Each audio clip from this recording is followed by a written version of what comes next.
He paid 1 silver coin for a kiss meant to end everything, and spent the whole winter learning it had begun something instead. Some walls are built to keep love out. Ours starts falling now.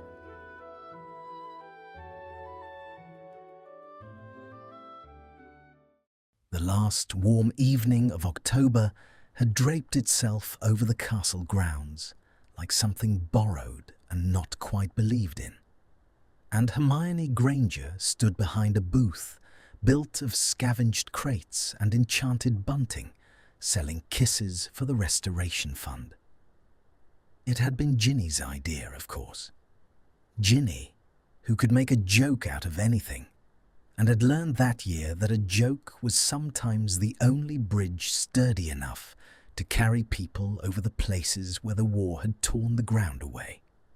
A nut, a cheek, a sickle, a forehead, and anything more expensive than that you'll have to take up with the management. The sign hung crooked above Hermione's head, painted in Luna's looping hand, and the candlelight strung along the awning threw a soft, gold-lit tremor across the parchment. The fair breathed around her. Somewhere near the lake, a fiddle soared out something bright and reckless. The air carried the caramel-sweet burn of toffee apples, and, beneath it, the mineral chill of the coming frost, the particular scent that meant the grounds were letting go of summer for good. Restored towers stood black against a bruised violet sky, their new stones still paler than the old, so that the castle wore its healing openly, a body stitched and not ashamed of the seams. She had kissed 41 people already. She had been keeping count the way she kept count of everything, because counting was a handrail, and she had needed a great many handrails that year. Cheeks for the friends. Ron had come first, red to the ears, and she'd pressed her mouth to the warm plane of his jaw and felt nothing but the old, comfortable fondness that had, mercifully, settled into something that did not ache anymore. Harry after him, laughing, ducking, so that she'd caught the corner of his eyebrow, and they'd both dissolved into the kind of helpless giggling that only people who have nearly died together can share over something this silly. Neville, blushing. Seamus, theatrical. Dean, sweet. Foreheads for the first years. There had been a queue of them, small and solemn, clutching their sickles in fists still soft with childhood, and she had bent to each one and laid her lips against a hairline that smelled of soap and treacle tart. And she'd watched the terror in their faces convert, one by one, into a shy and gap-toothed pride. That was the part she hadn't expected to matter. That was the part that had lodged in her chest like a warm coal.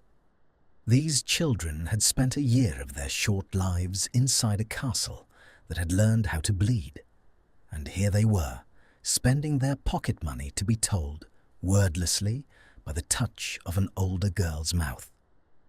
You are precious. You are worth something. You survived. She straightened, rolling the ache from her shoulders. The queue had thinned. The fiddle had slowed to something more melancholy, and the crowd near her booth had drifted toward the lake, where someone was releasing paper lanterns, charmed to drift up and hang among the early stars. And that was when the sound changed. It was a subtle thing at first, a fraying at the edges of the noise, a hush moving through the crowd, the way a cold current moves through warm water, felt before it is understood.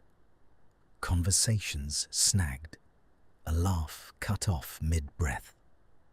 Hermione lifted her head from the coin box and felt, before she saw, the particular quality of a silence that has a person at the center of it. Draco Malfoy was walking toward her booth. He came unhurried through the parting crowd, and the crowd parted the way it always did for him now, not out of the old fear and not quite out of respect, but out of something rawer and more uncertain, the way people step back from a thing they have not yet decided how to feel about. He wore no expression she could read. The candlelight caught the sharp architecture of his face, hollowed it, gilded the pale sweep of his hair. His hands were loose at his sides. He was looking at her, and only at her, with an attention so total that it stripped the air out of her lungs. She became abruptly, furiously aware of the crowd's eyes swinging from him to her and back. Malfoy. Her voice came out steadier than she'd feared. She lifted her chin. The management deals in kisses tonight. If you've come to sneer, you'll have to do it elsewhere. I'm working. He said nothing. He reached the counter. And with a slow deliberateness that was somehow more unnerving than any sudden movement could have been, he set a single silver sickle upon the wood between them. The coin's edge bit a bright, small clink out of the hushed air, and the metal caught the candle flame and held it. Her heart began to knock against her ribs in a rhythm she despised. "A forehead," she said, and hated the way the word wavered. She reached for cool composure and found it slippery. That's the going rate for a sickle. A forehead, Malfoy, and then you can... He came around the corner of the booth.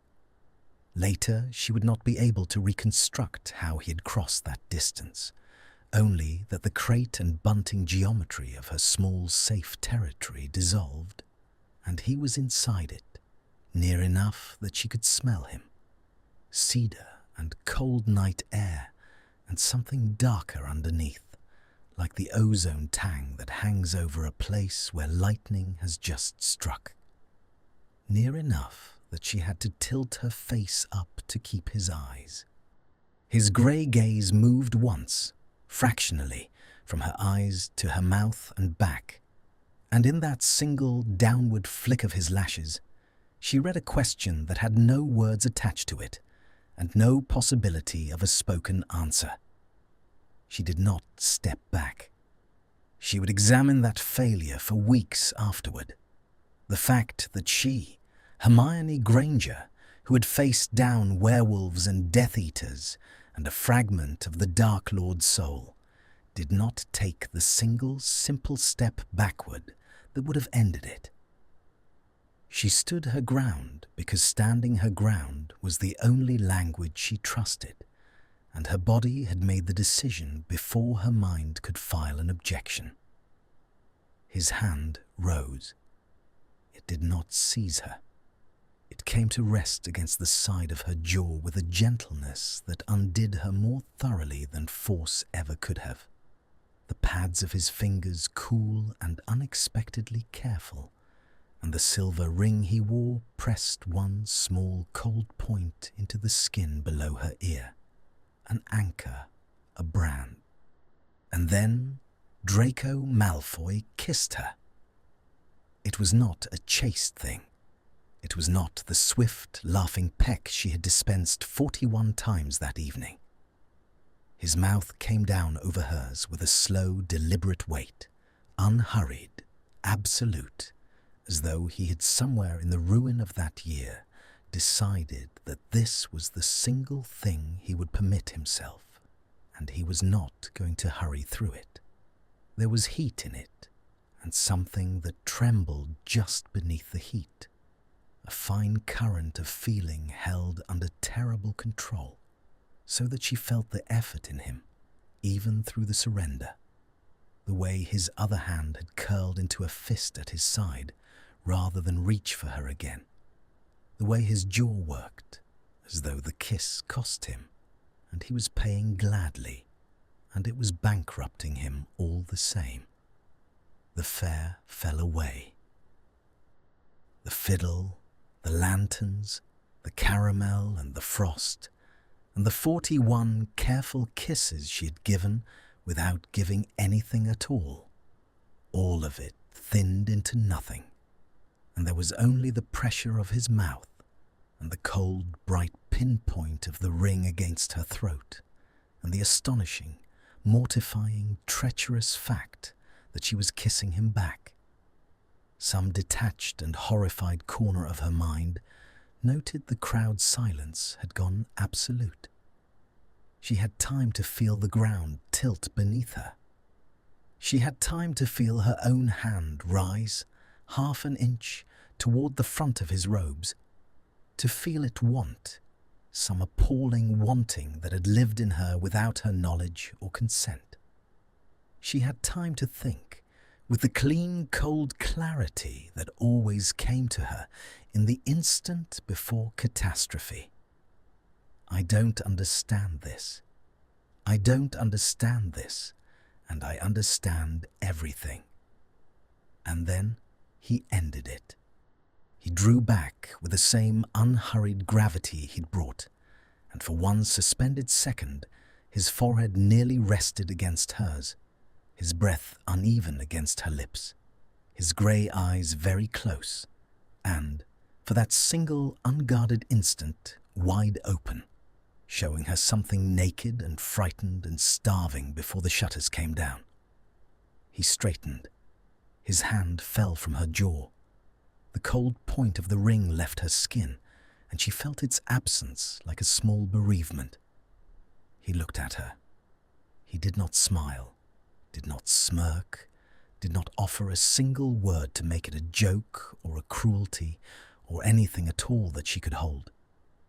His face had smoothed into a mask so perfect it was obscene, and only the faint, betraying rise and fall of his chest told her that anything had happened to him at all. Then Draco Malfoy turned and walked away into the dark. She watched his pale head recede through the crowd. The crowd did not part for him this time. It simply stared, frozen, and he moved through the frozen bodies without seeming to see them, his spine straight, his gait even, until the shadows between the marquees took him, and he was gone. The silence held for one heartbeat more. Then the fair remembered how to breathe.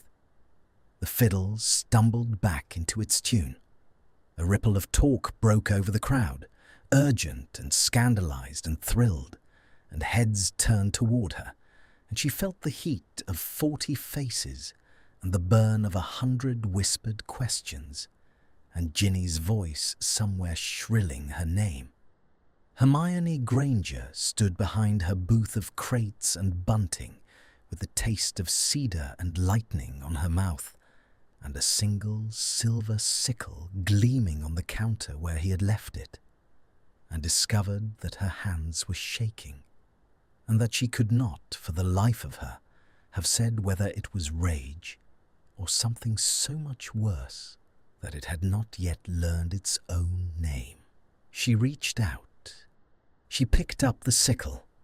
It was still warm from his fingers, and she closed her fist around it so hard the milled edge cut a thin white crescent into her palm, and she did not let go.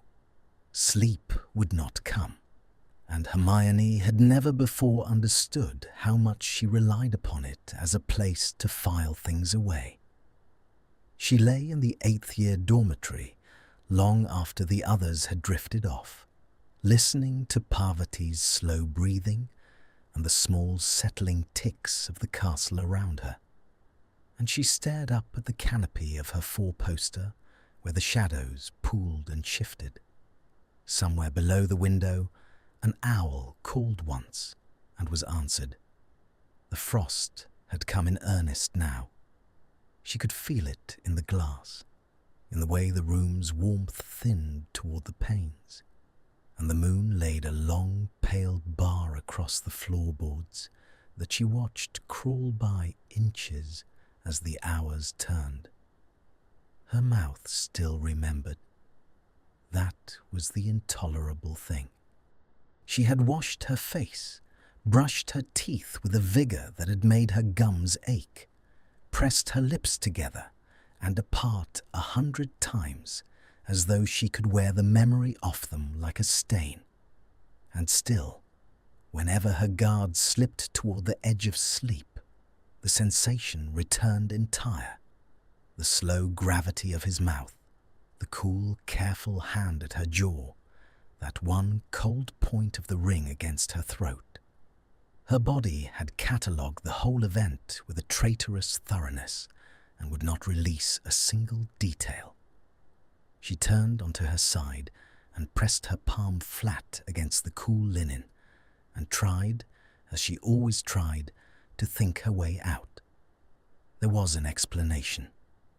There was always an explanation, if one had the patience and the discipline to assemble the evidence. Hermione had built her whole self on that faith. The world was a text, and every text could be read, and she had spent 17 years proving that no problem existed that could not be dismantled by sufficient attention. So, Malfoy kissed you at the fair. Why? A cruelty, said the first and most reasonable voice. A performance staged to humiliate. Kiss the mudblood in front of the whole school, make a scandal, walk away. A joke with her as the punchline, the old poison in a new bottle.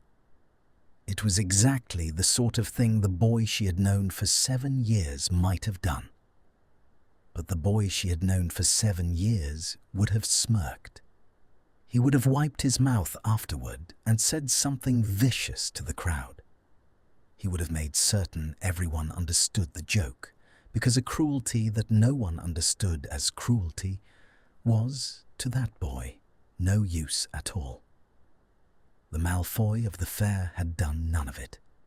He had walked away with his face shut like a book and left her holding a mystery he plainly had no intention of explaining.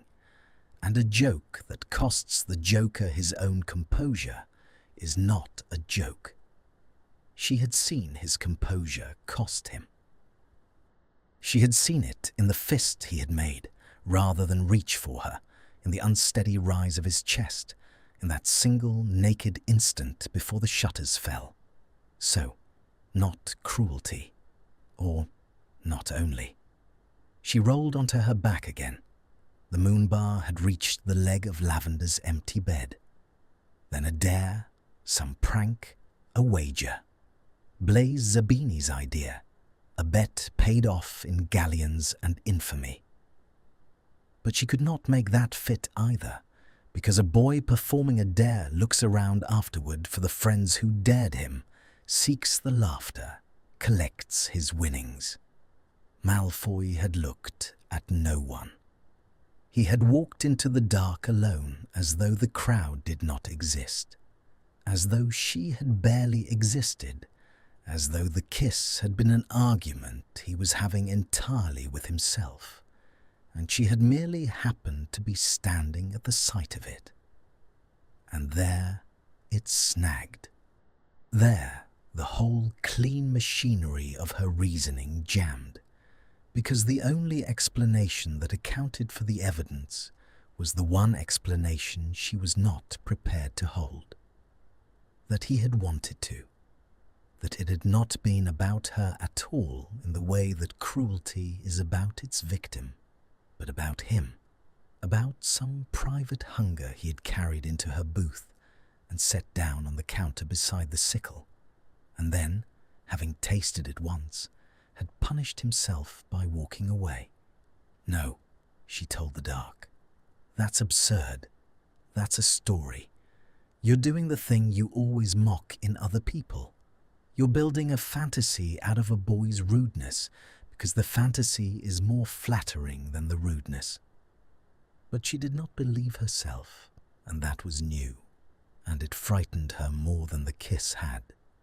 By the time the sky at last began to grey, she had constructed and dismantled the same 6 theories so many times that they had worn grooves in her mind, and she had arrived, exhausted, at the only conclusion her nature would permit.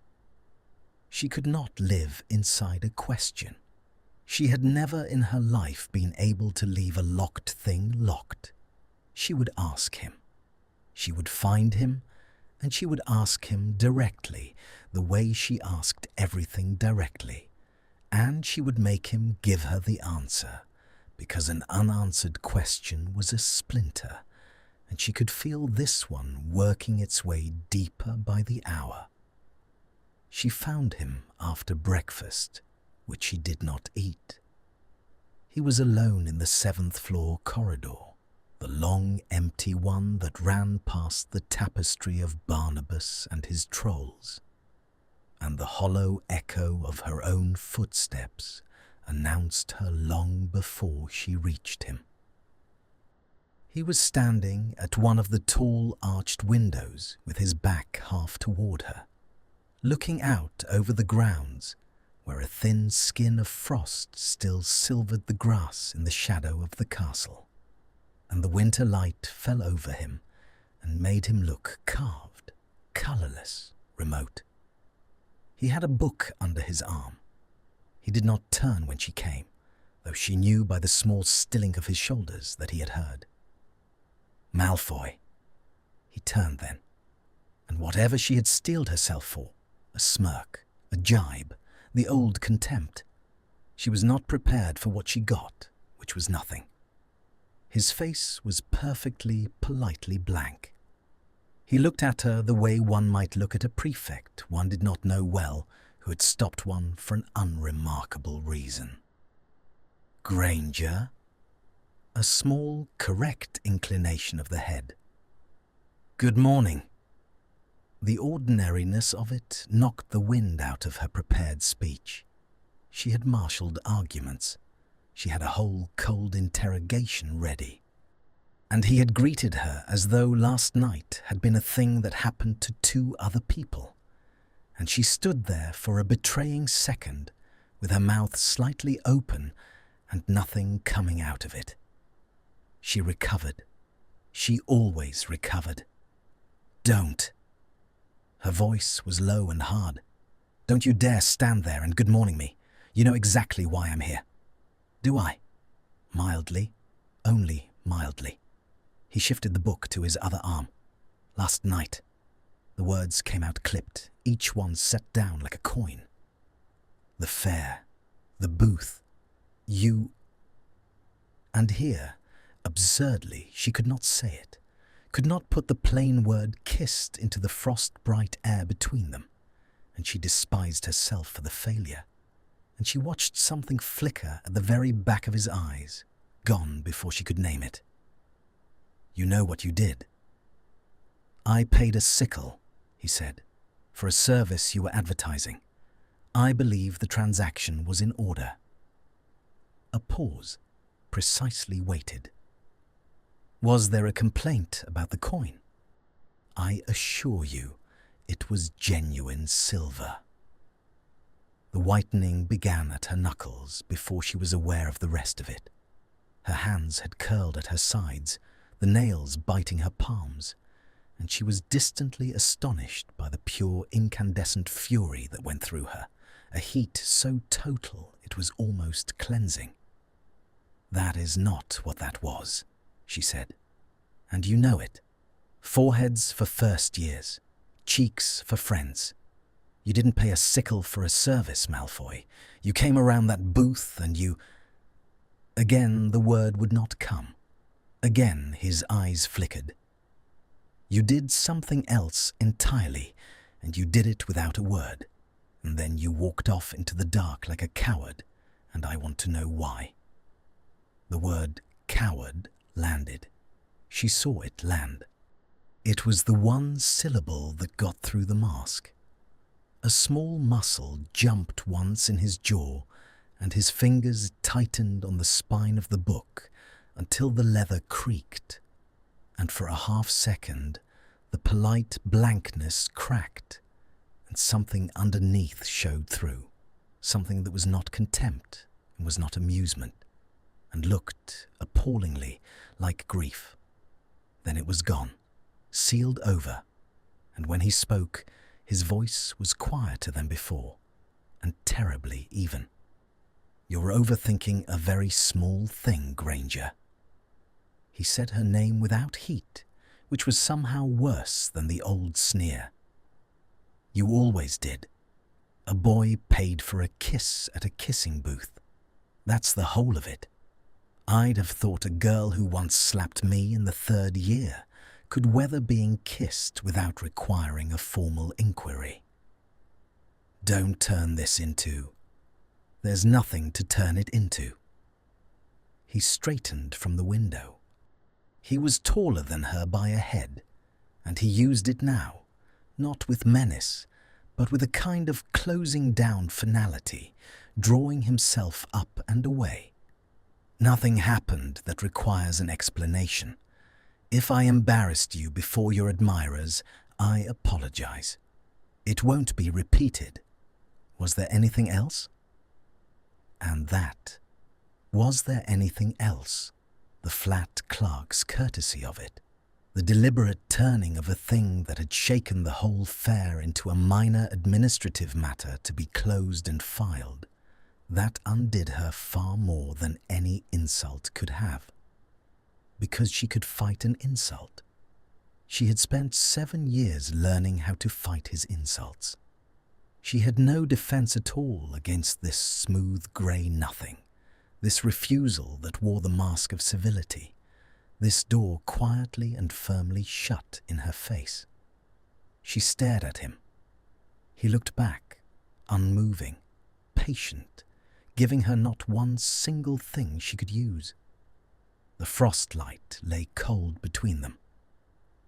Somewhere far below, a bell rang for first lesson, and neither of them moved toward it. "You're lying," she said at last, very quietly. It was not an argument anymore. It was almost a plea, and she heard the shift in her own voice and hated it. "I don't know what you're hiding or why, but I saw your face, Malfoy. I saw it. You can stand there and turn it into a sickle and a service and a small thing I'm overthinking, and you can be as smooth as you like. But I saw your face when you pulled away, and there was nothing small in it." For one long moment he did not answer. The mask held. But something moved behind it, some slow, deep pressure, the way ice groans in the instant before it gives. And she thought, she hoped, with a wanting that alarmed her, that he was going to break, that the truth was going to come. His mouth opened. And then his eyes went past her, over her shoulder, to the far end of the corridor, where 2 younger students had just rounded the corner and were coming toward them with their heads together, and whatever had been rising in him drained away, and the ice held after all. "You saw a face," he said, very low, gathering his book against his chest like armor. "Faces don't mean anything, Granger. They're just the outsides of people. You, of all people, should know better than to read them." He stepped past her, careful not to let so much as his sleeve brush hers, and the cold air moved where his warmth had been. "Good morning." And he walked away down the long corridor toward the stairs, his footsteps growing hollow, and then fainter, and then gone, and Hermione stood alone in the frostlight, with her nails still cutting crescents into her palms, and the whole unanswered weight of him pressing down on her chest. And she thought, with a clarity that felt less like triumph than like the closing of a trap around them both, that a boy who genuinely felt nothing would never have needed to say any of that at all. The trouble with the castle, Hermione discovered in the weeks that followed, was that it had a finite number of rooms, and Draco Malfoy seemed to occupy every one of them. She had never noticed him before. That was not quite true. She had noticed him constantly for 7 years, the way one notices a stone in one's shoe. But she had never been aware of him in this new and unbearable way, this animal registering of his presence that came over her the moment he entered a space, before she had turned her head, before she had any reasonable means of knowing. She would be bent over her work in the library, and the fine hairs at the back of her neck would lift, and she would look up, and there he would be, 3 tables away, not looking at her, and she would spend the next hour failing to read the same paragraph while pretending with her whole body that she had not noticed him at all. It would have been survivable if they could have kept to opposite ends of the school. But the war had left Hogwarts short of hands and long of damage, and Professor McGonagall, in her flint-eyed practicality, had assigned the 8th years to the restoration work in pairs, and the roster had been drawn up alphabetically by some administrative logic that took no account of history. And so Granger had been set beside Malfoy for the cataloguing of the salvaged library. There was a great deal of it. The room of requirement had burned. The west wing had partly fallen. Whole shelves of the library's restricted collection had been buried under stone and had to be dug out, sorted, assessed for damage, and reshelved or sent for repair. And it was slow, dusty, painstaking work that required 2 people to move the larger volumes and 1 steady hand to note the condition of each. They worked 3 evenings a week in a low-vaulted storeroom off the main library, a place of stone ribs and guttering torchlight where the air was thick with the scent of it. The tooth of old parchment, the dry mineral dust of pulverized stone, the faint, sweetish rot of water-damaged leather, and beneath all of it, the cold breath of the deep castle that no fire ever quite warmed. They did not speak more than the work demanded. That was the arrangement they had arrived at without ever negotiating it, an armistice of silence, and they held to it with a rigour that was itself a kind of admission. 14th century, she would say, holding a cracked spine to the torchlight. Water damage to the first choir. Repairable. Note it for pints. He would take it from her, careful that their fingers did not touch, and set it on the mending pile, and that would be the whole of their conversation for an hour. But the silence was not empty. That was the thing she could not have explained to Ginny, who had asked her about it 4 times now with an expression of avid suspicion, and to whom she had lied 4 times with an ease that troubled her. The silence between them in that torch-lit storeroom was the most crowded thing she had ever stood inside. It hummed. It carried a fine, constant static, a charge that gathered in the small distances between them and would not disperse, so that when he reached across her to lift a volume from the lower shelf, and his arm passed an inch from hers, she felt it along her whole side, like the approach of a storm, the skin-prickling pressure that hangs in the air before the first crack of thunder. And he felt it too. She was certain of it, though he gave almost nothing away. But almost was not nothing, and Hermione had made a study of that boy's almosts. She saw how carefully he moved around her. A person who felt nothing would have been careless, would have brushed past her, bumped her, reached across her without thought. Malfoy moved through their shared space with the precise, deliberate control of a man carrying something full to the brim that he was terrified of spilling. He never touched her. He never once touched her, and the completeness of that avoidance was louder than any touch could have been. One evening in the 3rd week, the torches guttered low, and one of them went out entirely, and the storeroom dimmed to a single wavering pool of light, and they were both reaching at the same moment for the same fallen volume where it had slid beneath the bottom shelf. Their hands arrived together in the dark. It was not much. The backs of their fingers grazed, knuckle against knuckle, the briefest friction of skin, and they both went utterly still. Neither withdrew.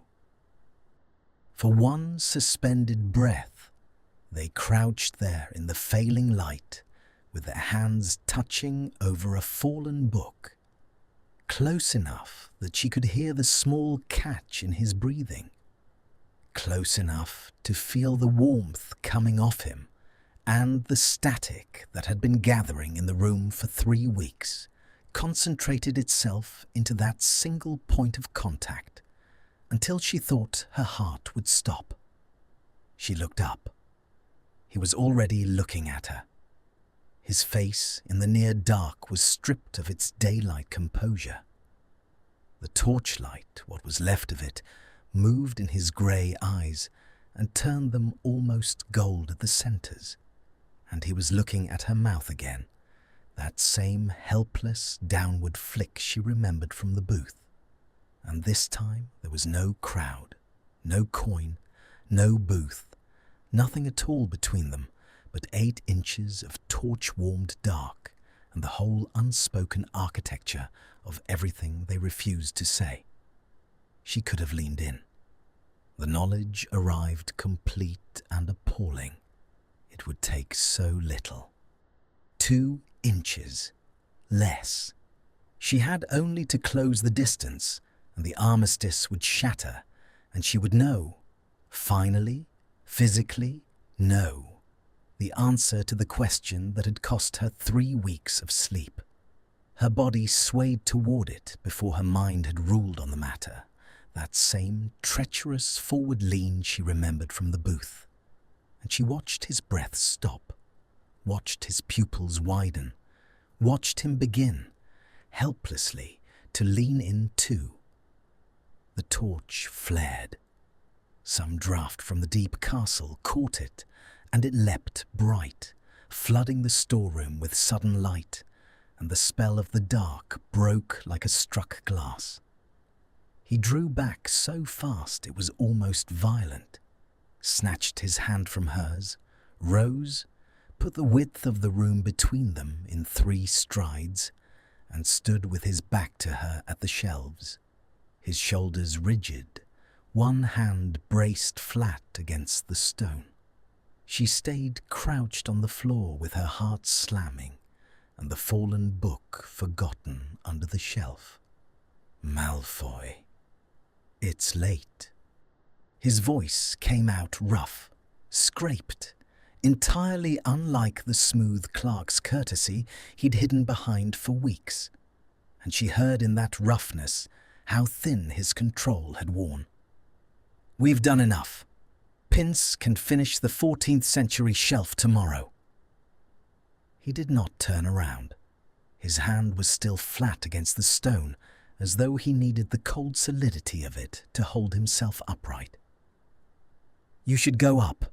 It's past curfew for the lower years, and the prefects will be doing rounds. You know that's not. She got to her feet.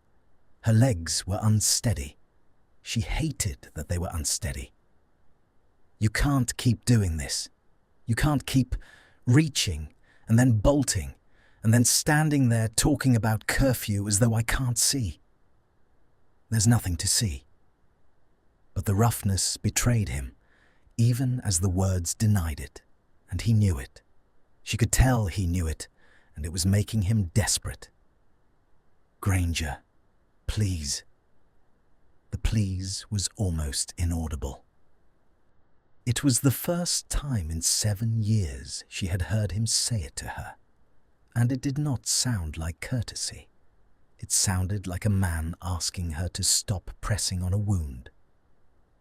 "Just go up, please." She stood very still in the torchlight, and the fury she had been carrying for 3 weeks warred in her chest with something far more dangerous, something that had been growing in the dark of that storeroom evening by evening without her permission. And she looked at his rigid back and his white-knuckled hand against the stone, and understood, with a slow and terrible clarity, that he was not pushing her away because he felt nothing.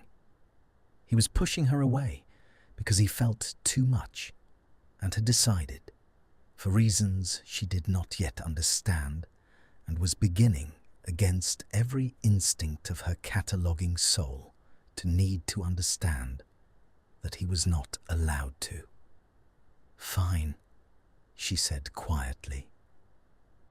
The word came out gentler than she'd meant it to, and she saw his shoulders flinch at the gentleness as though she'd struck him, as though gentleness from her was the one blow he had no armor against. "Fine, I'll go up." She gathered her bag. She reached the low arched door of the storeroom and put her hand on the cold iron ring of it, and she paused there, half in shadow, and she did not turn around either, because she found she could not look at him and say it to his face. "But you should know," she said to the door, to the dark, to the space between them, "that I don't believe you. I haven't believed you since the corridor, and I'm not going to stop asking, Malfoy, because it isn't in me to stop asking, and you, of all people, ought to know that about me by now." Behind her she heard him breathe out, long and unsteady, a sound with the whole weight of the year in it. "I know," he said, very low, almost to himself. "That's what frightens me." She stood frozen with her hand on the iron ring, certain she had misheard, certain her own wanting had put the words in his mouth. And she turned at last, quickly, to look at him, to seize on it, to demand that he say it again where she could be sure of it. But he had already gathered the last of the 14th century shelf into its box, and his face had closed over once more into its careful daylight blank, and whatever crack she had heard open in his voice had sealed itself so completely that she could almost believe she had imagined it. And he did not look at her again as she stepped out into the cold corridor and pulled the heavy door shut between them. She climbed the long, dark stairs to Gryffindor Tower, with the static of him still crackling along the whole right side of her body, where his arm had nearly touched hers all evening, and she pressed her cold hand to her mouth in the dark of the moving staircase, and she thought that she had spent 7 years believing she understood exactly what Draco Malfoy was, and that she had apparently understood nothing at all, and that the not understanding had somehow become the most compelling problem of her entire life. It broke on a Thursday, over a book that was not worth breaking anything over. They had been working in the storeroom for 2 hours in the ordinary armistice silence, when Hermione lifted a slim volume from the salvage crate and felt her breath go out of her, because it was a copy of Hogwarts. A history, an old one, the boards warped and the gilt title nearly worn away, and it had been badly burned down one edge so that 1/3 of every page was gone to ash, and the rest was fragile as a moth's wing. She had loved that book. She had read the school's own copy so many times in her first year that Madame Pince had threatened to charge her rent. And to see it like this, half consumed, its careful account of 1,000 years of the castle's life, eaten away by the fire that had nearly eaten the castle itself, did something to her that a slim volume had no right to do. Her eyes stung. She set it down on the table with a care that trembled. "Repairable?" Malfoy asked, not looking up from his own crate. "No." Her voice came out thick. "No, it's... the text block's gone. You can't rebind ash." She pressed the back of her wrist to her eyes, furious at herself, and hoped he hadn't seen. He had seen. She heard the small pause in his movements, the particular quality of a silence in which one person is deciding whether to notice another's tears. "It's a book, Granger," he said. But he said it quietly, without edge, and it was not dismissal. It was almost an offering, an attempt to give her a reason to stop crying that would let her keep her dignity. "There are other copies. There's a copy in every wizarding household in Britain that's ever had a child at this school." "I know that." She lowered her wrist. Her eyes were wet, and she did not care now if he saw. "I know it's a book, but somebody held this one, Malfoy. Somebody carried it to school in their trunk and read it under the covers by wandlight and dog-eared the pages they liked. Look." She opened it with the tips of 2 fingers to a folded corner that had survived. And then a war came and burned it in half. And you can say it's only a book, but it isn't. It's a whole person's small happiness turned to ash, because grown men decided that blood mattered more than children, and I am tired. Her voice cracked clean through. I am so tired of pretending the small things don't matter just because the large things were monstrous. The words hung in the torchlit dust. She had not meant to say so much. She had certainly not meant to say it to him. Malfoy had gone very still on the other side of the table. His hands rested flat on the crate before him, and his head was bowed, and when he spoke, his voice had changed entirely. "I know what you mean." A pause. "About the small things." She looked up. He was not looking at her. He was looking at his own hands where they lay on the salvaged wood, and something in the set of his shoulders had bent, some load he usually carried level tipping visibly now. "The manner," he said, and stopped. She held absolutely still, the way one holds still when a wild thing has come unexpectedly near and any movement will send it bolting. He tried again. "When they were there, that last year, there was a..." His jaw worked. "There was a portrait on the second-floor landing. My great-grandmother. A dreadful old woman by all accounts. She used to shriek at the house elves. Nobody liked her. But when I was small, she'd let me sit on the stairs beneath her frame, and she'd tell me the names of all the stars, the proper old names, the ones nobody uses. Alphard, Cygnus, she knew them all." His voice had gone very low. "They burned that landing. During. I don't even know which of them. Ours. Or.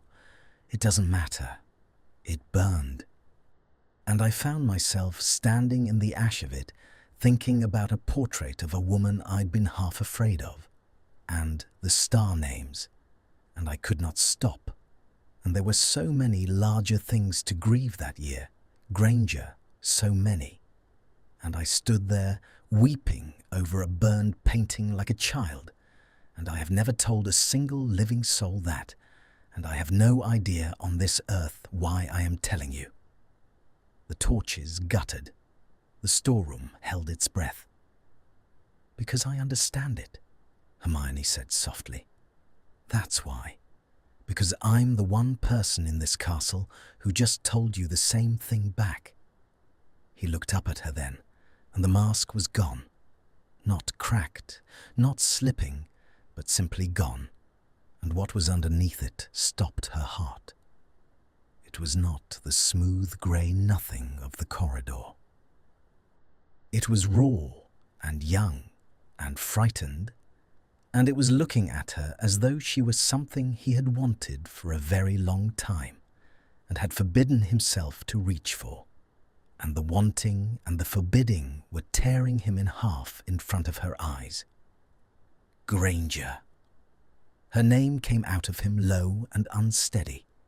He came around the end of the table, not fast, not the sudden dissolving distance of the booth, but slow, one deliberate step and then another, the way a man walks toward a thing he has decided he can no longer bear to walk away from. I have to. There's something I have to. He stopped an arm's length from her. He was breathing as though he had run a great distance. His hand rose, hovered, and did not quite touch her face.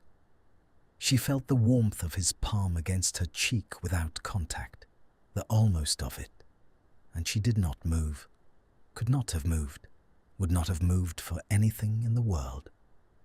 That night, he said, the fair, you wanted to know why. His grey eyes searched her face with a terrible, naked hunger. I'll tell you why. I walked into that booth because I had spent 7 years watching you across every room I was ever in and telling myself it was hate, because hate was the only thing I was permitted to feel. Hate was safe. And then the war came, and I did. Things. I saw things. I let things happen under my own roof that I will carry until I die. And I came out the other side of it with nothing. Nothing left. No name worth having. And no future anyone sane would want. And no right. Granger. No right at all to want anything good.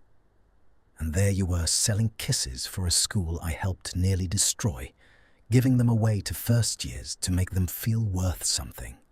And I thought... His voice broke. His hand was still hovering at her cheek, trembling now.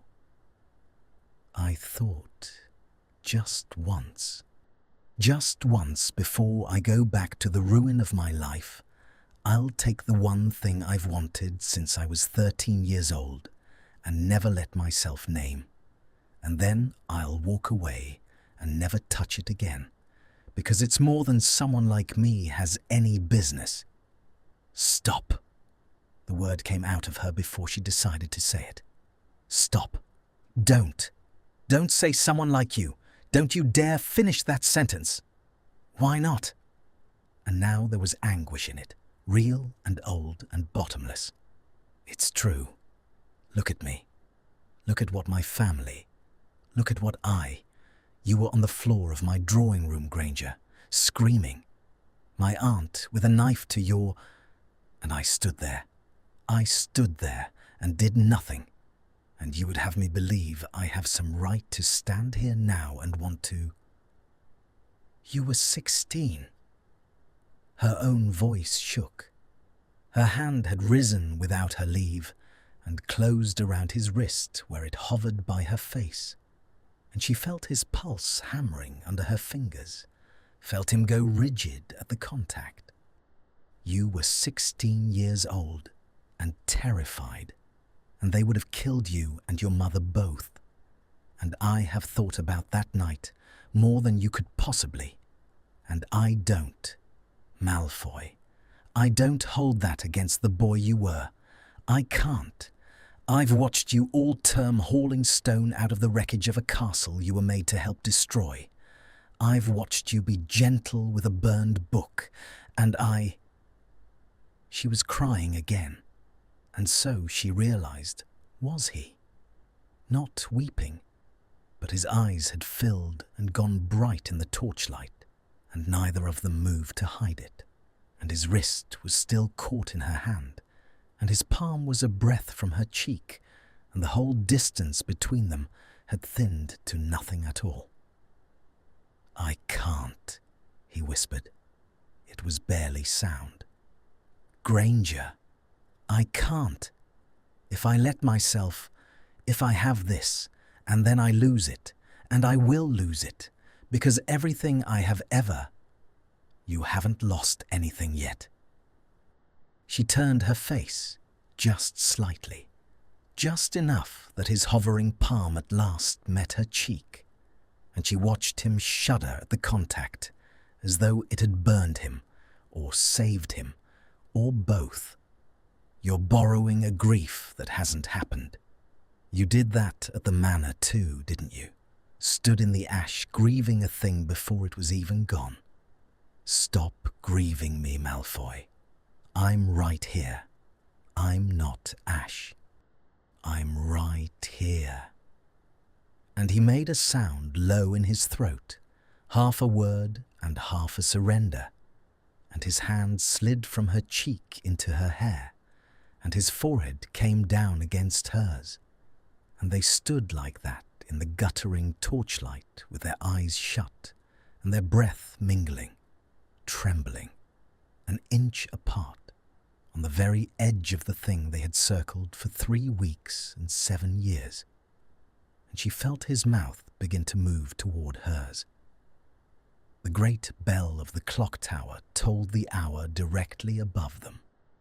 9 slow, reverberating strokes that came down through the stone and shook the dust from the vaulted ceiling, and he flinched back from her at the first of them, as though the sound were a hand on his collar, and by the 9th stroke the old fear had flooded back into his face, and she watched him remember every reason he had given himself for why he was not allowed to have this, and she saw the exact moment he chose them over her, and it broke something in her chest to see it.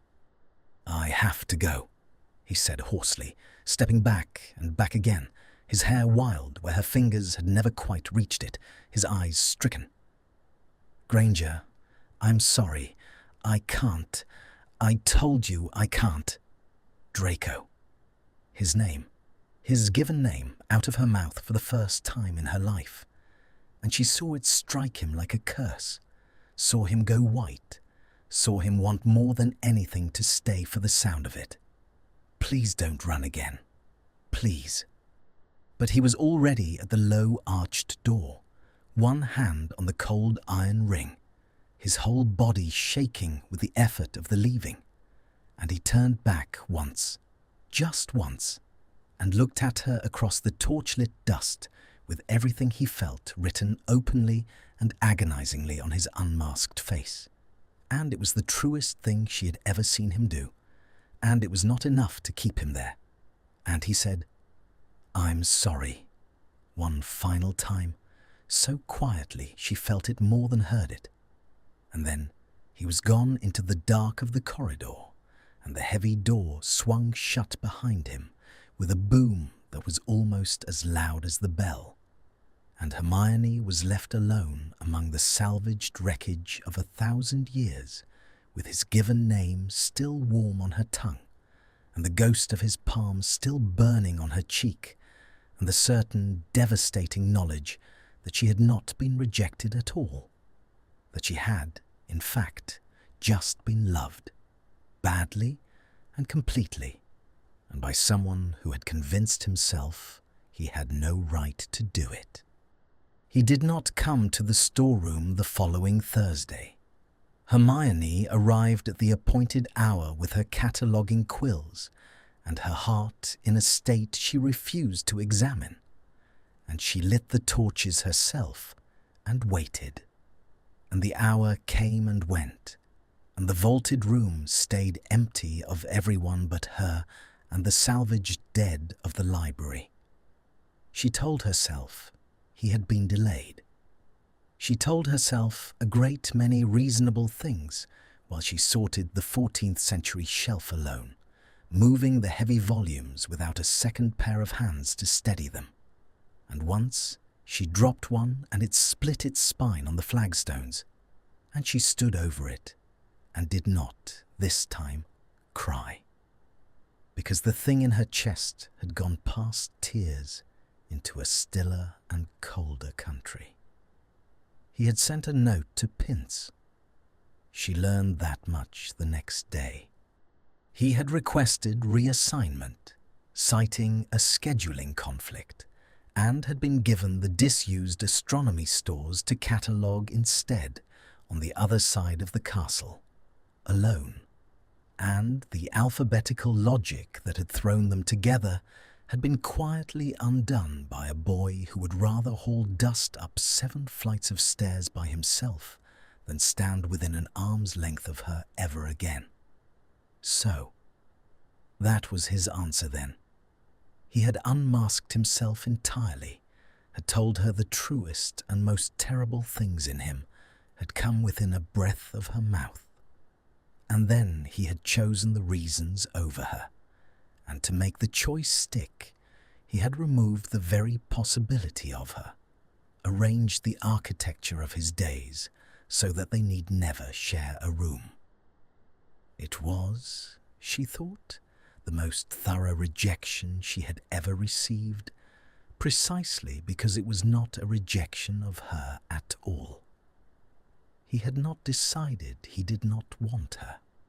He had decided he did, catastrophically, and then fled the wanting as though it were a fire he was carrying that would burn everyone it touched.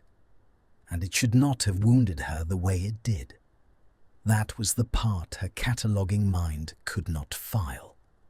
She had spent 7 years disliking Draco Malfoy with a clear conscience, and she had every reason to be relieved that the whole strange interlude was over, that he had taken himself off to the far end of the castle and left her in peace.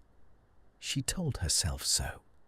She told herself so at breakfast, over a plate she did not touch, and in the library, over books whose paragraphs slid off her attention like water off oiled cloth, and at night in the dark of her four-poster, where sleep still would not properly come. And she did not believe herself for a single moment, because the truth was that some part of her had begun, in that torch-lit storeroom, to look forward to those 3 evenings a week, had begun, without her permission or knowledge, to organize the whole shape of her week around the crowded silence of standing near him. And now it was gone, and the absence of it had left a room in her that she had not known was there until he stopped filling it. Ginny found her on the 4th day in a window seat on the 5th floor where she had gone to be alone, and sat down beside her without invitation and looked at her for a long, shrewd moment. "You look terrible," Ginny said, not unkindly. "Thank you. You've looked terrible for a week, since the storeroom got rearranged." Ginny drew her knees up and wrapped her arms round them and watched a pair of owls beat across the grey sky beyond the glass. "Harry thinks it's NEWTS. Ron hasn't noticed, but I've got 6 brothers and a mother who could tell my mood from 3 fields off, so don't insult me by trying it on." Hermione said nothing. The window was cold against her shoulder. Below, in the courtyard, a knot of 3rd years was having a snowball fight, the first snow of the year having come in the night, and their shrieks came up thin and far away. "It's Malfoy," Ginny said. It was not a question.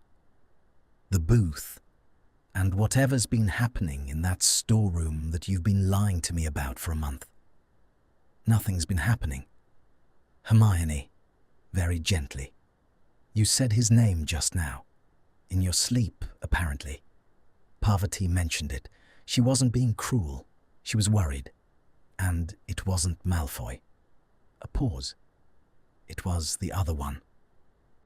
The heat came up Hermione's neck before she could stop it, and she turned her face to the cold glass, and Ginny, mercifully did not press, only sat with her in the window seat while the snowball fight raged silently below. And after a long while, Hermione found that she was going to speak after all, because the thing had grown too large to carry alone. "He told me why," she said to the window. "The kiss. He told me everything, Gin. He stood in that storeroom and took his whole face off and told me things I don't think he's ever said to anyone, about the war, about being made to watch what happened in his house, about wanting—" She stopped, started again. And then the clock struck 9, and he ran. And now he's rearranged the whole castle so he never has to be near me. And I'm sitting here in a window like something out of a bad ballad, missing a boy I'm supposed to despise, because it turns out he doesn't think he's allowed to be happy. And I can't. Ginny, I can't stand it. I can't stand watching someone decide they deserve to be miserable and then arrange their entire life to make sure of it. Ginny was quiet for a moment. "You know what it is, don't you?" she said at last. "It isn't really about you. That's what's doing your head in. If he'd just decided he didn't fancy you, you'd have been furious and got over it in a week. You're good at furious you can do." She turned her head and looked at Hermione steadily. "But he didn't do that. He decided he does, and then he decided he's too broken to have it. And now you're stuck watching a boy drown himself on purpose and being told it's for your own good. And you're not built to leave a drowning person in the water, Hermione. You never have been. It's the best and the most exhausting thing about you." Hermione let out a breath that was not quite steady. Ginny had, with the terrible economy of an old friend, said the thing in 3 sentences that Hermione had failed to say to herself in 4 days. "So, what do I do?" she said. It came out small. "That depends." Ginny hugged her knees tighter. "On one question, and you're the only one who can answer it, and I want you to actually answer it and not do the thing where you turn it into a research project." She fixed Hermione with a look that had a great deal of Molly Weasley in it. "Forget whether he thinks he deserves it. Forget the war and the manor and the whole tragic architecture of it. If none of that were in the way, if Draco Malfoy walked up to you tomorrow with nothing on his face but that thing you can't stop dreaming about, and he wasn't afraid, and he wasn't running, would you want him?" The snow fell past the window. The 3rd years shrieked. Somewhere below, a bell rang for the changing of lessons, and neither of them moved. "Yes," Hermione said. It came out of her without hesitation, without the customary hedging and qualifying and weighing of evidence, without a single one of the careful buts she used to fence herself off from things she was frightened of, and the bare speed of it startled them both. She heard it land in the cold air. She felt it settle into her like a verdict, and with it came a strange relief, the particular relief of finally having stopped lying to oneself, and under the relief, rising, a slow and gathering resolve that she recognized, because it was the same steel that had got her through a forest and a war and a fragment of the Dark Lord's soul. "Yes," she said again, more firmly, and turned from the window to look at Ginny, and her jaw had set. "I would. God help me, I would." Ginny's mouth curved, slow and fierce. "Well then," she said, "but he won't come to me." The resolve was building now, cold and clear. "He's made certain he can't. He's put the whole castle between us on purpose, because he doesn't trust himself within arm's reach of me, which means—" She was thinking aloud now, the way she thought through a problem. But for once, the problem was made of her own heart, and it did not frighten her. "Which means, the one thing he cannot survive is me not letting him run. He built the distance. So the distance is the wall. And I have never in my life met a wall I couldn't find my way over, under, or through." "There she is," Ginny said softly. Hermione stood up from the window seat, and the stiffness that had held her for 4 days had gone out of her, replaced by something with a spine in it. She looked down at the courtyard where the snow was still falling, thick and soft and silent, veiling the grounds and the pale-stoned healing towers. And far across that white expanse, on the other side of the castle, she knew a boy was hauling dust in a cold astronomy storeroom by himself, alone by his own careful design, drowning by his own consent, certain that no one would come. He was, she thought, about to discover how catastrophically he had underestimated Hermione Granger. He decided this by himself, she said, mostly to the snow. In a room, on his own, with nobody to argue back. That was his mistake. He made the whole verdict without letting the other party speak. She turned from the window, and there was a light in her eyes now that Ginny had not seen there in a week. The specific, bright ferocity of a girl who has found her way back to certainty. Well, he's going to hear the other party, whether he's arranged the furniture to prevent it or not. She did not yet know what she would say. She did not know how she would breach the careful architecture of avoidance he had built, or what she would do when she stood in front of him, and he tried, as he would surely try, to seal his face over and give her the smooth grey nothing. She only knew that she was done waiting in windows, done being managed, done letting a frightened boy decide both their futures alone in the dark, and that the next move, whatever it turned out to be, was going to be hers, and that she was going to make it before the snow melted, and that she had never in her life been more sure of anything as she gathered her bag and left the window seat and went to find him. The storm came down on the castle that night, as though the sky had decided to take a side. It began after supper, with a low, continuous drum of rain against the great windows, and by the time the last of the 8th years had drifted up to bed, it had become something enormous. A proper winter tempest with the wind howling round the towers and the rain flung sideways in silver sheets across the leaded glass, and the thunder rolling in off the mountains in long, slow detonations that shook the oldest stones in their beds. Hermione lay awake in the roar of it, listening, and when the tower clock struck 11, she rose and dressed and took her wand and went out into the dark castle to find him, because a girl who has decided to breach a wall does not wait for good weather.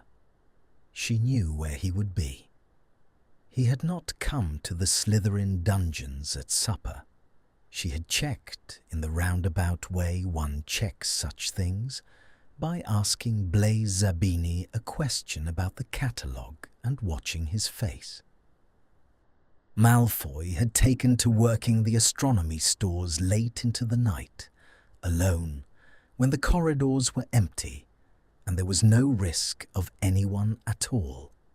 He was hiding in the one place in the castle nearest the sky, and she climbed toward it now through the storm-shaken dark, up the long spiralling stair of the astronomy tower, the thunder growing louder with every turn, the old stones sweating cold, until she came to the low door of the storeroom off the tower's landing and saw the thin line of torchlight beneath it, and stopped and put her hand flat against the ancient wood and breathed. Then she pushed it open without knocking, because knocking would have given him time to arrange his face. He was there. He was on the far side of a long table strewn with tarnished astrolabes and cracked celestial globes and the salvaged brass instruments of 100 years of stargazing. And he had a broken orrery in his hands, and he looked up at the sound of the door with the torchlight moving on his face, and for one unguarded half-second before the mask could form, she saw everything. The exhaustion of a boy who was not sleeping, the raw wound of a boy who was punishing himself by inches, and beneath it, leaping up before he could crush it, a naked flare of wanting at the sight of her that he would have given anything to hide. Then the shutters came down, and his voice, when it came, was flat and careful. "You shouldn't be here. It's past curfew. There's a storm, and He set the orrery down with exaggerated precision. "I'm working. Alone. As I arranged to." "I know how you arranged it." She shut the door behind her. The storm roared against the tower, and the torches shuddered in the draught. "You arranged it very cleverly, Malfoy. You put the whole castle between us. It was, I'll admit, a genuinely difficult wall. It took me 4 days to decide to simply walk up 7 flights of stairs and knock it down. There's nothing to... Don't." She crossed to the table. He stepped back from it by an equal measure, keeping the width of the wood between them, and she saw the fear in the movement, and it did not deter her. It steadied her. "Don't tell me there's nothing here. You said that in the corridor, and I let it stand because I was too proud to argue with you. I'm not proud anymore. I've come up 7 flights of stairs in a thunderstorm past midnight, Malfoy. I've left every scrap of my pride at the bottom of them, so please have the decency not to insult us both with 'there's nothing here.'" He said nothing. His hands had gone to the edge of the table and gripped it, and the torchlight caught the whitening of his knuckles, and outside the storm gathered itself and flung a great crack of thunder against the tower so close that the brass instruments rang faintly on the table between them. "You told me the truth once," she said, more quietly, under the fading roll of it. "In the other storeroom, you took your face off and told me the truest things I've ever heard you say, and then the clock struck and you ran, and you've been running ever since, and I let you run because I thought you didn't want to be caught. But that's not it, is it? That was never it." She came around the corner of the table. He did not retreat this time. There was nowhere left to go, the shelves at his back, and he stood pressed between the stone and her, breathing hard, his eyes wide and stricken in the shuddering light. "You don't run because you don't want me. You run because you do, and you've decided you're not allowed, and you'd rather haul dust up a tower alone at midnight for the rest of your life than let yourself have one single good thing. Tell me I'm wrong. Look at me and tell me I'm wrong, and I'll leave. I swear I'll leave, and I'll never mention it again." He looked at her. The storm hurled itself against the leaded window, and the rain ran down the black glass in silver rivers, and the torchlight moved in his grey eyes, and he opened his mouth to tell her she was wrong. Nothing came out. She watched the lie form and fail.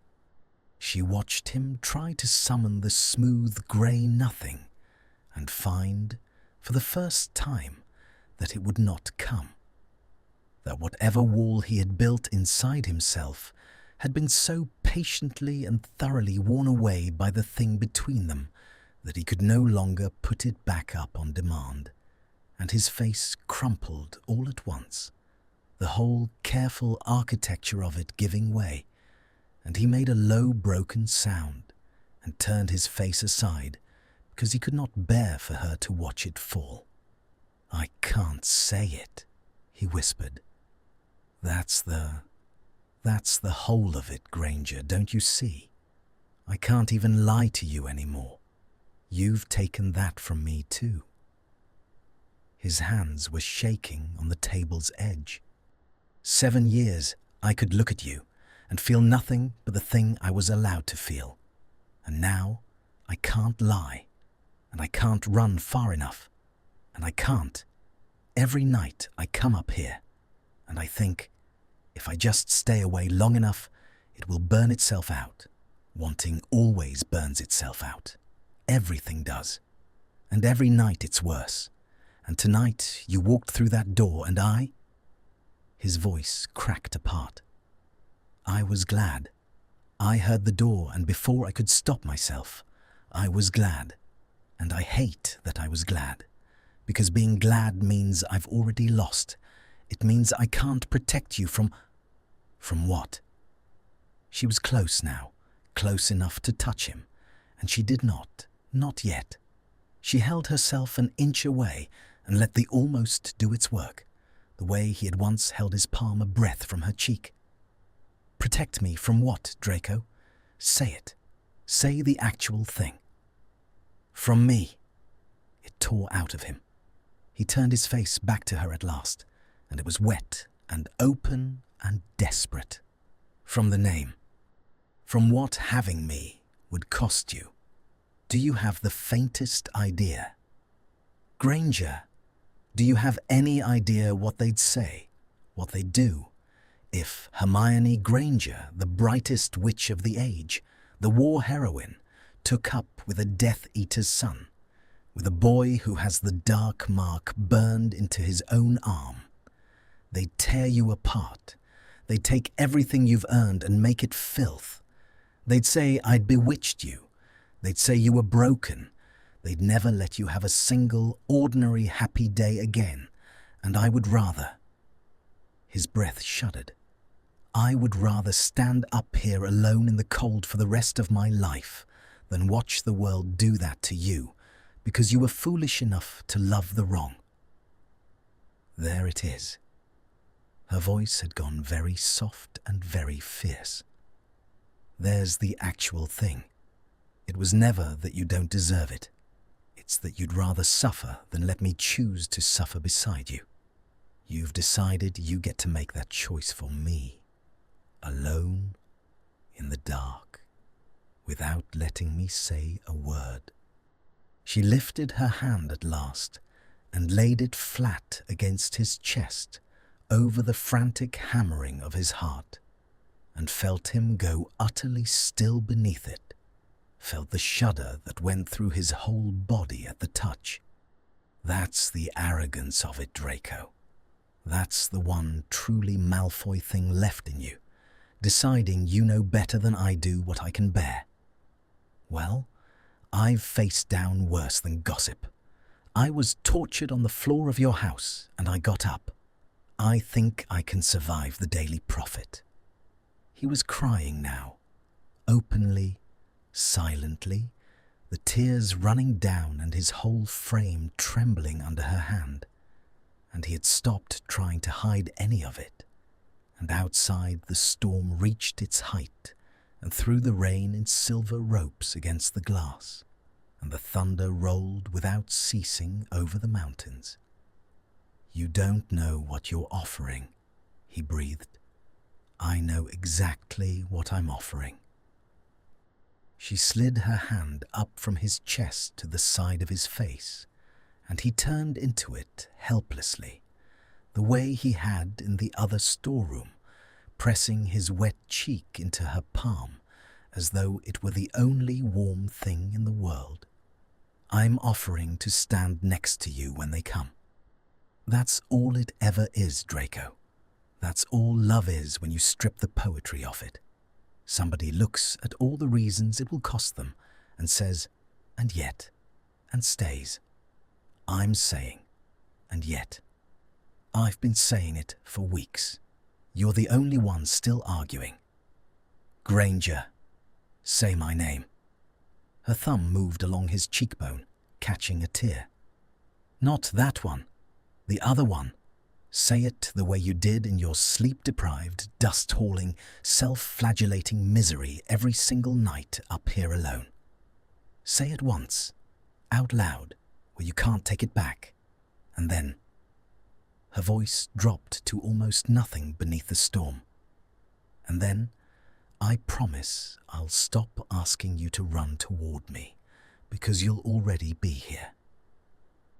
He looked at her for one long, shattering moment, the tears bright on his face, and the torchlight moving in his eyes, and the storm howling round the tower, and the whole ruined, careful architecture of his self-denial lying in pieces on the floor between them. And she watched him arrive at the edge of it, watched him stand at the brink of the one word that would undo every wall he had spent a year building. And she held her breath, and the thunder rolled, and his lips parted, and in a voice wrecked and low and utterly without defense, he said, "Hermione!"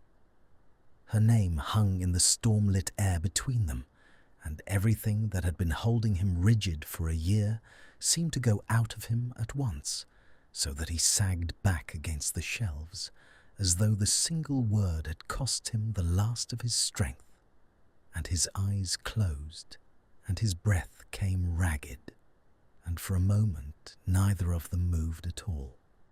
"Hermione," he said again, quieter, as though he were tasting it, as though he had wanted to say it for so long that now the permission had come, he could not stop.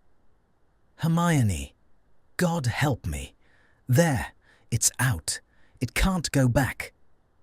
His eyes opened, wet and grey and terribly young in the shuddering torchlight.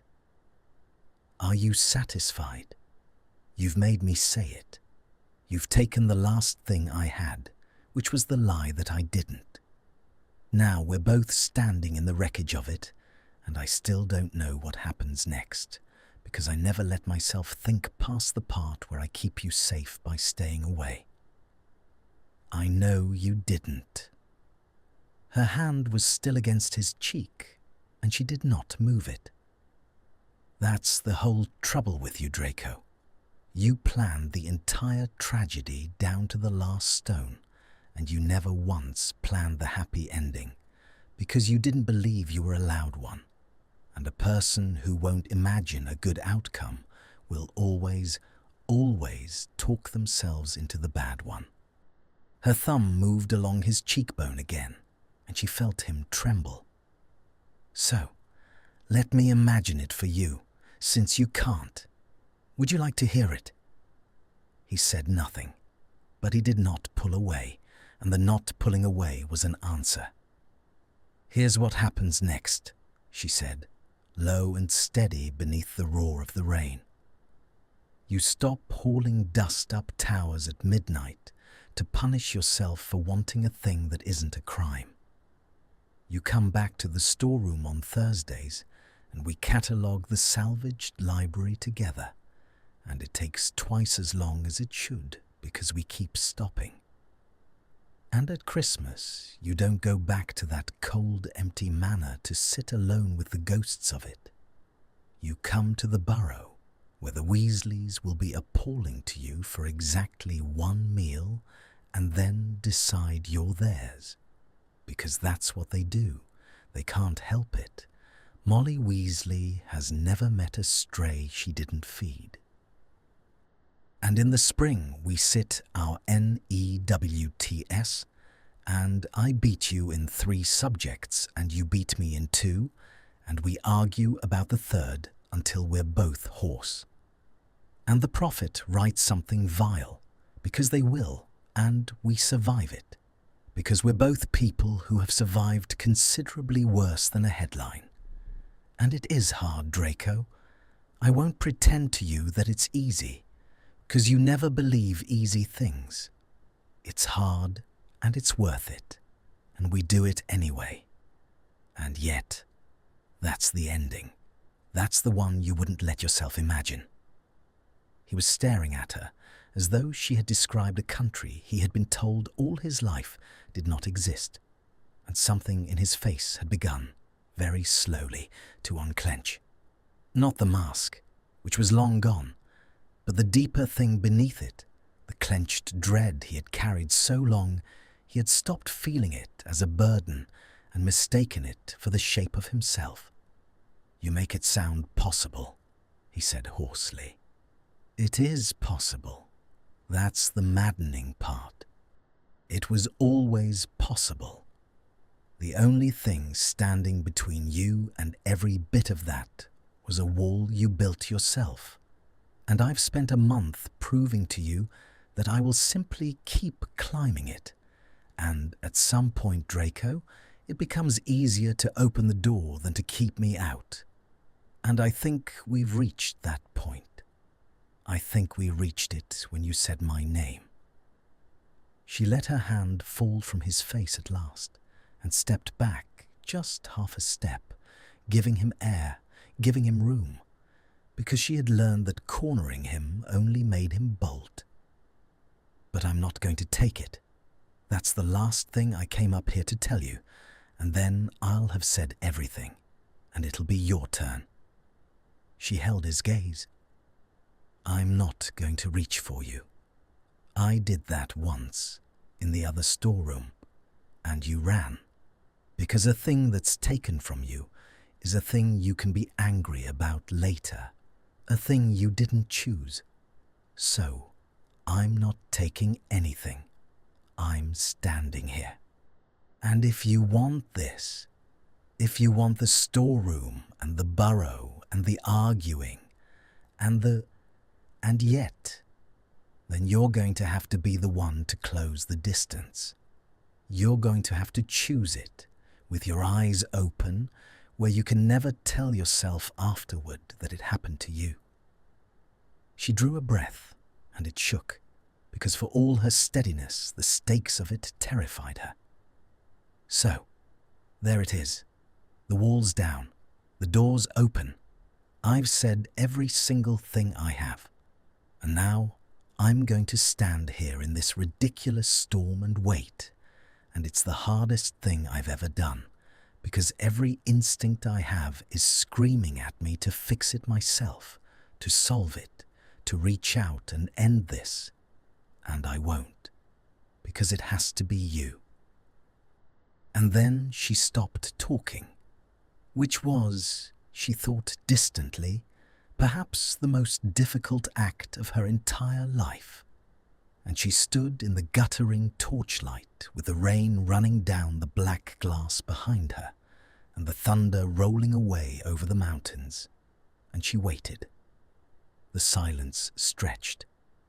He looked at her from where he stood pressed against the shelves, and she watched the war go across his face, the old dread rising up to reclaim him, all the reasons, the name and the mark and the world that would tear her apart, the whole patient architecture of his self-denial trying to rebuild itself in real time. And against it, the thing she had planted, the impossible country she had described, the storeroom and the burrow, and yet. And she made herself stand still and not help him, not argue, not climb the wall this one last time, because she had told him the truth. It had to be him. It could only ever be him. And if she took this from him too, then it would never truly be hers. He pushed off from the shelves. It was not fast. It was nothing like the booth, that sudden dissolving of distance. It was slow and deliberate and terrified. One step and then another, across the flagstones strewn with tarnished astrolabes, and she saw the effort of every inch of it written on his face, saw him overrule a lifetime of a boy who had been taught that wanting was weakness and taking was strength, and that the two together were the only way to have anything at all, saw him unlearn all of it in the space of 3 steps and choose, with his eyes open, in a way that could never afterward be blamed on the storm or the hour or her. He stopped in front of her, close now, close enough that she had to tilt her face up, close enough to feel the warmth of him and smell the cedar and cold night air. And his eyes moved over her face with a wonder that undid her, and his hand rose, and this time it did not hover an inch from her cheek in the almost that had haunted them both for weeks. This time it landed.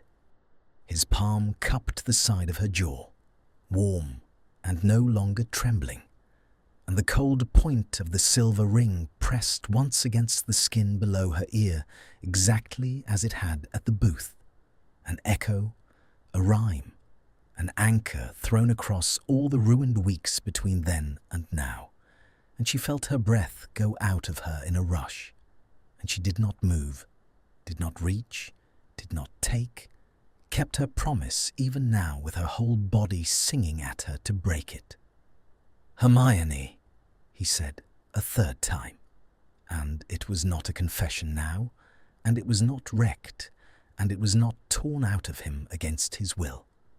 It was chosen and steady and full of something that had been buried under a year of ash and had finally been let up into the light.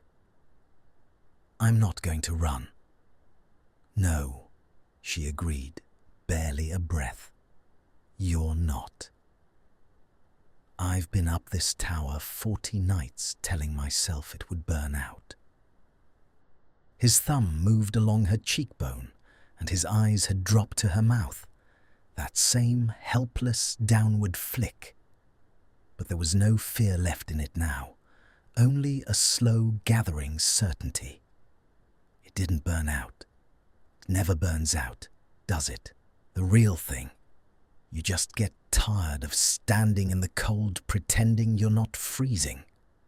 He drew a breath, and it was steady, and he stepped the last half-inch, and his forehead came down to rest against hers, the way it had in the other storeroom the night the clock had frightened him away, except that this time no clock struck, and this time he did not flinch, and this time when she felt his mouth begin at last to move toward hers, he did not stop, and neither did she, and the whole storm-shaken tower and the tarnished stars on the table, and the year of ash and silence, and almost narrowed down to the single warm inevitable closing of the last distance between them. And he kissed her. It was nothing like the booth. That first kiss, weeks ago in the candle-lit dark of the fair, had been a taking, a boy stealing the single thing he'd decided to allow himself before he vanished back into his ruin, a kiss with a wall behind it and a walking away built into its very first second. This one had no wall behind it and no walking away ahead of it. This one was slow and open and given and received. 2 people meeting at last in the middle of a distance they had circled for a month and 7 years. And Hermione felt the difference in her whole body, felt it as the difference between a thing done at you and a thing done with you. And she made a small sound against his mouth that she would have been mortified by at any other moment, and did not care in the least about now. His hand slid from her jaw into her hair, and the other one, the one that had made a fist at his side that first night, rather than reach for her, the one that had gripped table edges white-knuckled for weeks. That hand rose now with no fist left in it at all, and came to rest at the small of her back and drew her in, and she let herself be drawn, and she felt him shudder at the simple permitted fact of holding her, of being held. The storm hurled itself against the leaded window, and the rain ran down the black glass in silver rivers, and the thunder rolled away over the mountains, and the torches guttered and steadied, and none of it reached them. He kissed her the way she had suspected, in her worst and most secret midnights, that he might, with a slow and total attention, as though she were the only text he had ever wanted to read to the end, as though he had a year of ash to unlearn, and meant to unlearn it here, against her mouth, in the cold high tower nearest the sky. And she kissed him back with everything she had held down for a month, with all the fury that had turned out to be something else entirely, with the wanting she had discovered living in her without her leave, and had finally stopped pretending she didn't own, and she felt his breath catch when she rose onto her toes and pressed closer, felt his arm tighten at her back, felt the last rigid thing in him let go. When at last they broke apart, it was only far enough to breathe, foreheads resting together, and his eyes when she opened hers were very close and very bright, and, for the first time since she had known him, entirely unguarded. No mask, no shutters, no smooth grey nothing, only a boy looking at a girl as though she were the improbable and undeserved dawn. "Oh," he said. It came out of him unsteady, wondering, almost a laugh. "Oh, that was—" He stopped. He seemed unable to find the end of the sentence. "Considerably better than the booth," Hermione supplied, and her own voice was not steady either, and she was smiling, she realized, smiling helplessly up at Draco Malfoy in a storm-shaken tower at midnight, and the strangeness of it and the rightness of it arrived together and left her breathless. The booth was— He shook his head, still close, his hand still cradling the back of her skull, as though he did not quite trust her to be real. The booth was a boy saying goodbye to something he'd never had. "I walked into that fair to end it, Hermione.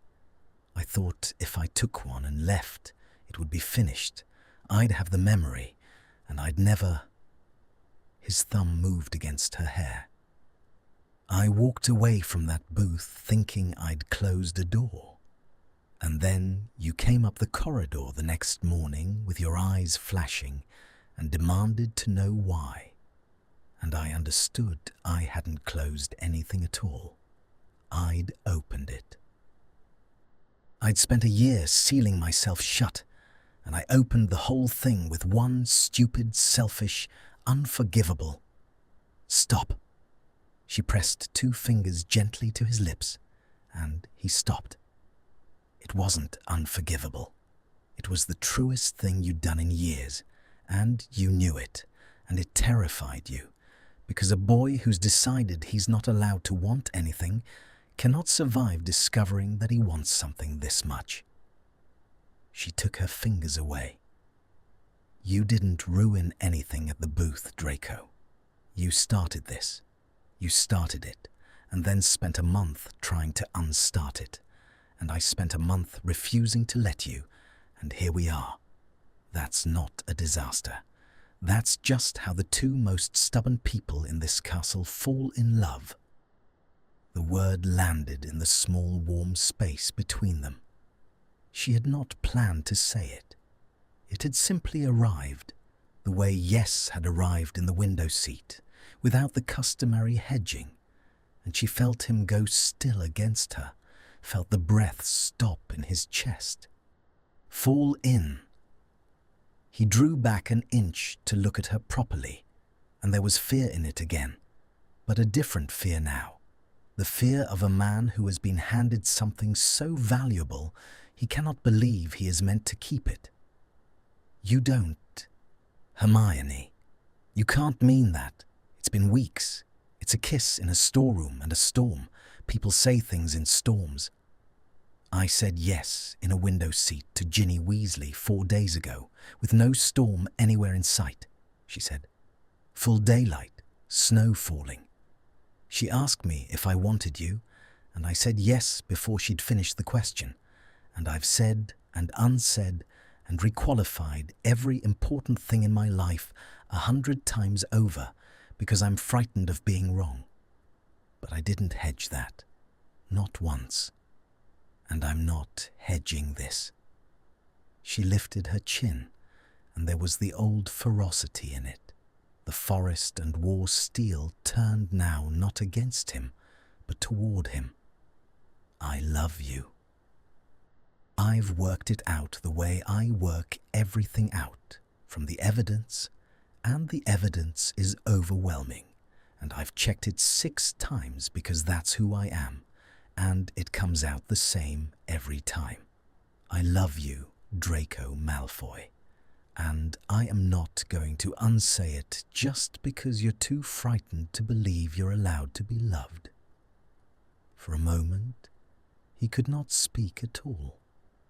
His eyes had filled again, and this time he did not fight it, and one tear went down, and she caught it with her thumb the way he had once done to her, and he turned his face into her palm and breathed, and she felt the wetness of it, and the warmth of him, and the frantic, grateful hammer of his pulse.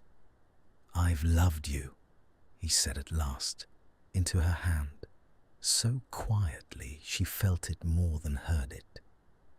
Since a great deal longer than weeks, since before I had any idea what it was. Since I was 13, and you slapped me, and I lay awake that night, not understanding why I couldn't stop thinking about it.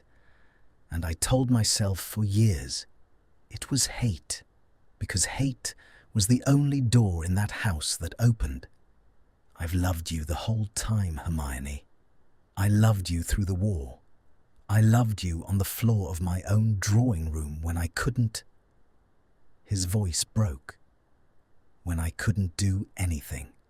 And it was the worst thing about that whole worst night, that I loved you, and I was too much a coward to. I know. She gathered him in, both arms around him now, and he came at last without resistance, and she felt the full weight of him lean into her, as a year of held-up dread finally set itself down. I know. I've known since the storeroom. You told me who you were that night, and I've loved you since about then, so we're nearly even. You've only got me by about 4 years. She felt him laugh, a wet, cracked, astonished laugh against her hair, and it was the best sound she had ever heard him make. We'll call it settled. You loved me longer. I said it first. It's a draw, and drawing with you has always been my favorite thing anyway. He drew back to look at her, and there was wonder still in his face, but the fear had gone quiet under it now, banked down to something manageable, something that could live alongside the joy instead of devouring it. And he lifted both hands to her face and held it the way a person holds a thing they have decided. Finally, to believe is theirs to keep. It won't be easy, he said. But he said it differently now, not as a wall, not as a reason to run, but as a plain fact laid gently on the table between them, the honest acknowledgement of a hard road freely chosen. The name, the mark, the world. Everything I said in the storm is still true. They will come for us. It's going to be hard, Hermione, harder than you. And yet, she said, and smiled at him, fierce and certain and unafraid. "Say it back to me. You've said the hard part your whole life. Now say the other half. And yet." He looked at her for a long moment in the guttering torchlight, the storm easing at last beyond the black glass, the thunder now a distant murmur retreating over the mountains, and she watched him take the two small words he had never in his life allowed himself and turn them over and understand them and choose them. "And yet," he said. And then he laughed again, freer this time, and bent his head and kissed her a second time in that high, cold tower, not to say goodbye, and not out of fear, and not stealing anything at all, but simply because he could, because it was allowed now, because the wall was down and the door was open, and the girl in his arms had climbed every obstacle he'd built, and was still, impossibly, choosing to stand there. And she kissed him back with the whole of her stubborn, overwhelming heart, while the last of the storm broke apart above the castle and let the first cold stars show through. Spring came late to the castle that year, as though the grounds had needed the extra weeks to be sure the war was truly over. And when it came at last, it came all at once. The frost surrendering overnight, the lake throwing off its skin of ice, the black earth around the healing towers softening and greening until the pale new stone was half hidden under climbing things, so that you could no longer tell so easily where the castle had been broken and where it had always stood whole. The graduation fair returned with the warm weather, because Ginny Weasley had declared it a tradition after precisely one occurrence, and because the Restoration Fund still had a West Wing to finish, and because the school had discovered that it liked, now, any excuse to gather in the grounds under the open sky and be glad to be alive. The bunting went up again. Luna painted new signs. The fiddler was persuaded back. And on the last warm evening of a spring that had finally arrived, Hermione Granger stood behind a booth built of scavenged crates and did not sell kisses, because she had, it turned out, rather firmly retired from that particular trade. She was selling books instead.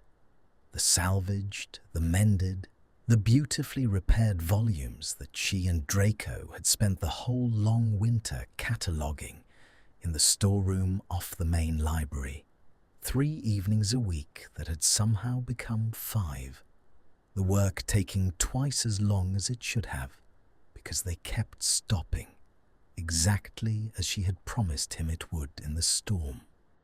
The duplicates and the doubles and the ones the library could spare had been set out on her booth to raise the last of the fund, and she had spent the evening pressing mended books into the hands of first years and telling them the stories inside. And it was, she thought, a considerably more sensible use of a booth, and only slightly less scandalous, given the whispers that had followed her all winter. Because the whispers had come, of course. Draco had been right about that. The Prophet had run its vile little piece in February. War heroine and the Death Eater's son. Has Granger been bewitched? And there had been a fortnight of stares in the corridors, and owls of concern from people who had no business being concerned, and one genuinely dreadful supper at the Burrow, where Ron had not spoken, and Molly had wept, and Draco had sat white-faced and silent, and taken all of it, every cold word and every cutting silence, without once flinching or fleeing, because he had promised her he would not run any more, and he had discovered, to his own quiet astonishment, that he meant it. And then Molly, being Molly, had watched this pale, rigid boy eat her cooking and answer her son's coldness with grave, unfailing courtesy, and had seen, with the terrible clairvoyance of mothers, exactly how he looked at Hermione when he thought no one was watching. And by the end of the evening, she had put a second helping on his plate without asking, which was, in the language of the Burrow, a treaty and an adoption, and the end of the matter. It had happened almost exactly as Hermione had described it in the storm. She had not told Draco that. She was saving it. They had survived it.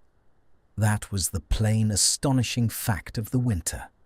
The hard road had turned out to be a road after all, and roads, unlike walls, could be walked.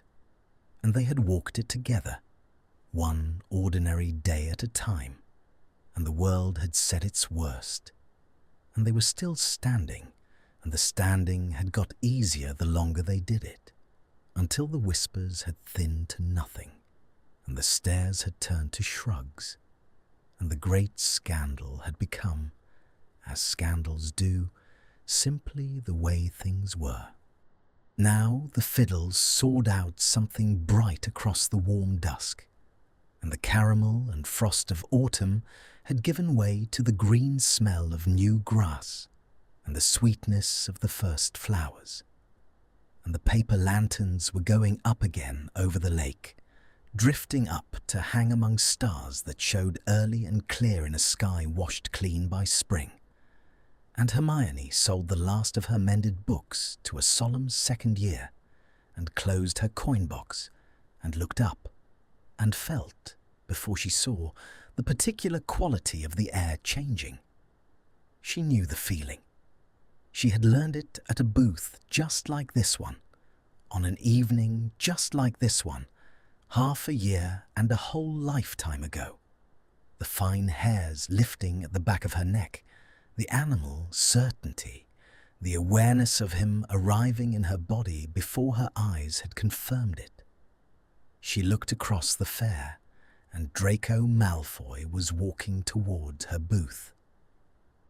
He came unhurried through the crowd, and the crowd, which had spent a winter learning what to make of him, no longer parted in fear or froze in uncertainty. It simply let him through, a few of the younger students even nodding to him, because he had spent the year hauling stone out of the castle's wounds beside all of them, and had somehow, without anyone quite deciding it, become one of them. The lantern light caught the pale sweep of his hair and the sharp architecture of his face. But the face was different now than it had been at the autumn fair. The hollows filled in, the guardedness eased. The boy who had walked into her booth to say goodbye to something he'd never let himself have replaced by a young man walking toward the thing he had, at last, allowed himself to keep. His hands were loose at his sides. He was looking at her, and only at her, exactly as he had that first night.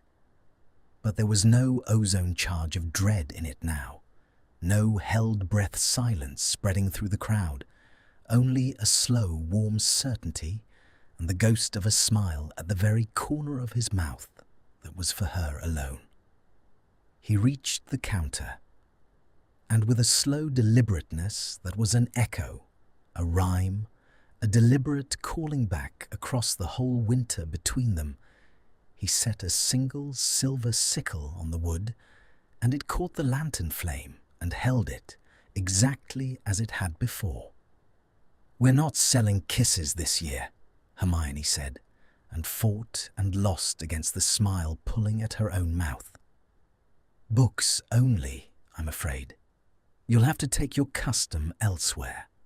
Though I could interest you in a very nicely mended 14th century herbal, I believe you catalogued it yourself. I don't want the herbal. He came around the corner of the booth, into the small territory of crates and bunting, near enough now that she could smell the cedar and the warm spring dusk. And this time, she did not go rigid. And this time, she did not have to steel herself not to step back, because there was nothing left to defend against. There was only him, arriving where he was wanted. I want what I paid for the first time. I've decided I underpaid, actually. I've been meaning to make it right for 6 months.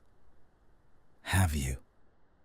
Her heart was doing the old knocking thing against her ribs, but it was a different rhythm now.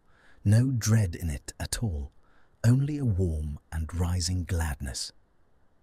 And how exactly do you intend to make it right, Mr. Malfoy? Like this, he said.